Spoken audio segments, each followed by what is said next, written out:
রোজ রোজ এই একঘেয়েমি পটলের ঝোল খেতে যেন আর ভালো লাগে না।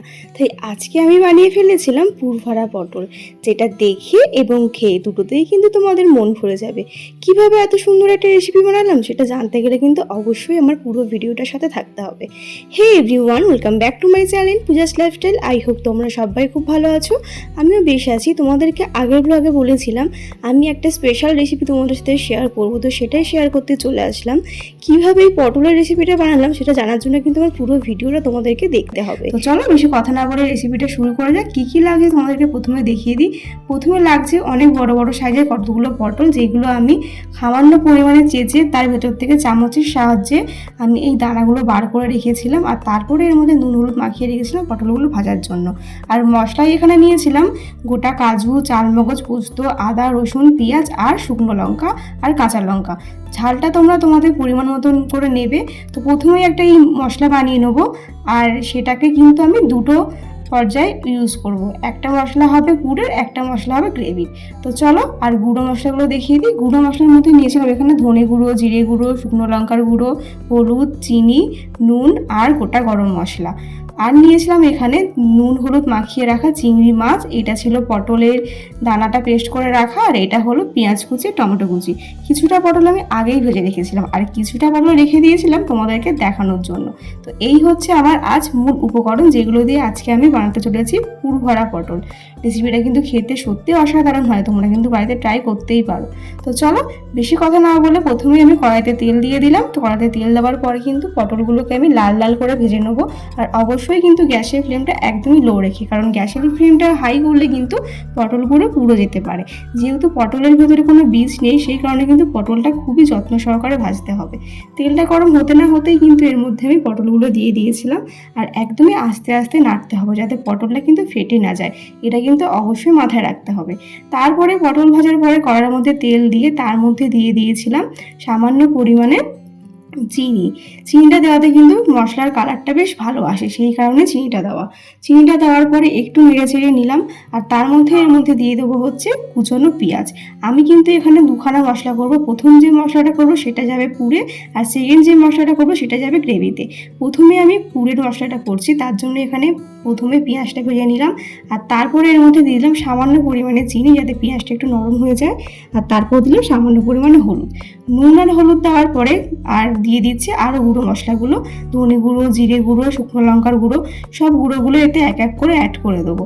তোমরা চাইলে কিন্তু এখানে আরও অন্য মশলা দিতেই পারো, কিন্তু আমি এই গুঁড়োগুলো ইউজ করেছি।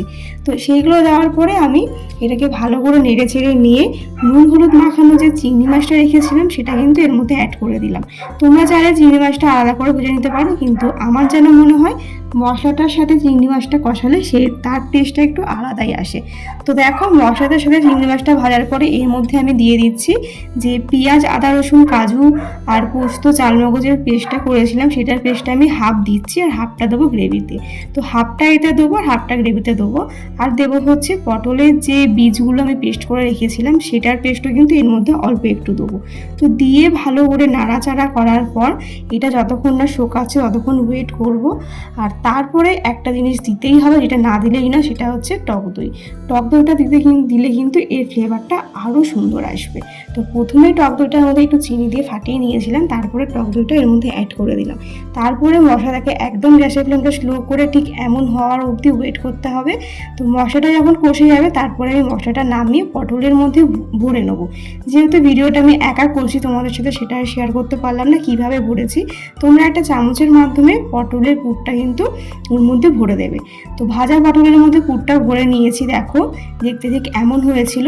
তো পটলের পুরটা ভরা হয়ে গেল আমার। এবারে আমি আসল কাজ করবো, যেটা হচ্ছে গ্রেভিটা কি করে বানাচ্ছি সেটাও দেখতে হলে অবশ্যই ভিডিওটার সাথে থাকতে হবে। তো চলো গ্রেভিটা বানানো যাক। পটলগুলো দেখো দেখতে কতটাই না সুন্দর লাগছে। তারপরে আবার আমি কড়াই বসিয়ে দিলাম, আর কড়াইয়ের মধ্যে দিয়ে দিলাম বেশ কিছুটা তেল। আমি এখানে রিফাইন অয়েল ইউজ করেছি, তোমরা চাইলে কিন্তু মাস্টার্ড অয়েল ইউজ করতে পারো। তারপরে এর মধ্যে দেবো হচ্ছে সামান্য পরিমাণে চিনি আর গোটা গরম মশলা। তার মধ্যে ছিল শুকনো লঙ্কা, তেজপাতা, গরম মশলাতে যা যা থাকে সেগুলো এর মধ্যে দিয়ে দিলাম। আর তারপরে কিন্তু যতক্ষণ না ফ্লেভারটা আসছে তেলের, গরম মশলা, ততক্ষণ একটু ওয়েট করে নেড়ে চেড়ে তারপরে এর মধ্যে অ্যাড করে দেবো কুচনো পেঁয়াজ। আর কুচনো পেঁয়াজটা দিয়ে একটু লাল লাল করে ভেজে নেবো। তারপরে এর মধ্যে বাকি যেই মশলাগুলো আছে সেই মশলাগুলো অ্যাড করে দেবো। ঠিক আগে যেরকম করেছিলাম ঠিক এই গ্রেভিটাও কিন্তু ঠিক তেমনই হবে, একই প্রসেসে হবে, শুধু তখন আমি গোটা গরম মশলাটা অ্যাড করিনি, এখন অ্যাড করলাম। আর তখন যা যা মশলা দিয়েছে সেই সেম মশলা কিন্তু এর মধ্যে হবে। তোমরা চাইলে মশলা দুখানা একসাথে কষিয়ে রাখতে পারো, কষিয়ে ডিভাইড করে নিতে পারো, কিন্তু আমার মনে হলো যে আলাদা করে করলেই মানে বেশি ভালো হয়। তো যাই হোক, দেখো পেঁয়াজটা আমার লাল লাল হয়ে গেছে। তারপরে এর মধ্যে পটলের পেস্টটা আর হচ্ছে পটলের দানা যে পেস্টটা করেছিলাম সেই পেস্টটা আর হচ্ছে কাজু বাদাম আদা রসুন পেঁয়াজ লঙ্কা সেই পেস্টটা সব কিছু মিলিয়ে একবারে দিয়ে দিলাম। দিয়ে এটাকেও আবার হালকা হাতে নেড়ে নিতে হবে, কষিয়ে নিতে হবে ভালো করে। তারপরে এর মধ্যে ঠিক যেমনটা আগে যে মশলাগুলো দিয়েছিলাম ঠিক তেমনই সেম মশলাগুলো দিয়ে দেবো।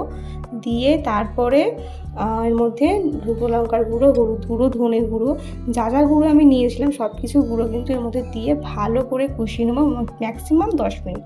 তো 10 মিনিট পর কষানোর পর দেখতে ঠিক এমন হয়েছিল। তারপরে আমি এর মধ্যে আবার একটু ফ্যাটানো টক দই দিয়ে দিলাম। টক দইটা দিয়ে ভালো করে ফ্যাটানোর পরে ভালো করে নাড়াচাড়া করার পরে এর মধ্যে টমেটোটা দিয়ে দিলাম। আমি কিন্তু এখানে একটা টমেটো বেটেও দিয়েছিলাম যখন ওই মশলাটা করেছিলাম, তোমরা চাইলে পুরো টমেটোটা কিন্তু বেটে দিতে পারো। টমেটোটা বেটে দিলে কি মশলার কালারটা বেশ ভালো আসে। তো দেখো তারপরে এর মধ্যে মশলা কষে যাওয়ার পর আমি জল অ্যাড করে দিলাম। আর জল অ্যাড করার পরে এটাকে একটু ফুটতে দেবো যতক্ষণ না এই গ্রেভিটার একটা ভালো টেস্ট আসছে। টেস্ট আসার পরে কিন্তু এই পুরভরা যে পটলগুলো রেখেছিলাম সেইগুলো ওর মধ্যে অ্যাড করে দেবো। আমি এখানে একটা জিনিস ভুল করেছি, তোমরা কিন্তু সেই ভুলটা করো না। সেটা হচ্ছে পটলের যে ঢাকনাগুলো ছিল, পটলের যে মাথাগুলো ছিল সেগুলো কিন্তু কেটে তোমরা টুথপিকের সাহায্যে আটকে নেবে, তাহলে কিন্তু মশলাগুলো বেরিয়ে যাওয়ার চান্স থাকবে না।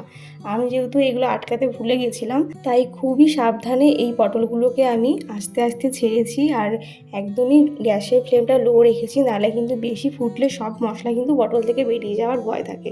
তোমরা কিন্তু এই ভুলটা একদমই করবে না, তোমরা কিন্তু তার মাথাগুলো টুথপিকের সাহায্যে আটকে দেবে। আমি যেহেতু ফেলে দিয়েছি সেই কারণে আমি আর খুঁজে পাইনি বলে আটকাতে পারিনি। তো যাই হোক, পটলগুলো দিয়ে 5 মিনিট ফোটানোর পরে ঘি আর গরম মশলা দিয়ে নামিয়ে দিলাম। ব্যাস, আজকের রেসিপিটা একেবারে তৈরি। রেসিপিটা তোমাদের কেমন লাগলো অবশ্যই কিন্তু কমেন্টে জানাতে কেউ ভুলো না। নামানোর পরে গরম মশলা দিয়ে সার্ভ করে দিলাম পুরভরা পটল। তো দেখতে তো বেশ দারুণই হয়েছিল। তোমরা কিন্তু জানাতে কেউ ভুলো না তোমাদের রেসিপিটা কেমন লাগলো। ভালো লাগলে অবশ্যই এটা লাইক করে দিও, কমেন্টে জানিও। আর বাড়িতে কিন্তু ট্রাই করতে কেউ ভুলো না। এই গরমকালে পটল খেতে তো কারোরই ভালো লাগে না, কিন্তু এরকম রেসিপি পেলে সবাই কিন্তু এক থালা ভাত খেয়ে নেবে। তো চলো আজকের ভিডিওটা এখানে শেষ করলাম। দেখা হচ্ছে নেক্সট ব্লগে। কেমন লাগলো অবশ্যই কমেন্টে জানিও। Tata, bye. যারা এখনও চ্যানেলটা সাবস্ক্রাইব করনি প্লিজ সাবস্ক্রাইব করে দিও। চলো আজকের মতন টাটা, বাই। দেখা হচ্ছে নেক্সট ব্লগে।